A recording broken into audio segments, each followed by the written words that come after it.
সাইব, শরীফ আর বক্কার কই আছো? তোমরা সবাই আছো? আচ্ছা, এখানে একটা ইট আছে, ঠিক আছে? দেখি লাফিয়ে আসতে পারো কিনা, ঠিক আছে? প্রথমে সাইব এসো, এবার শরীফ এসো, এবারে বক্কার এসো। এবারে দুটো ইট রাখা হয়েছে, ঠিক আছে? এবারে এসো, শরীফ এসো প্রথমে।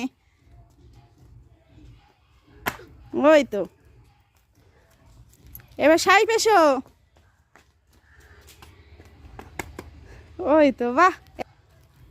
বক্কার, এবার বক্কার এসো।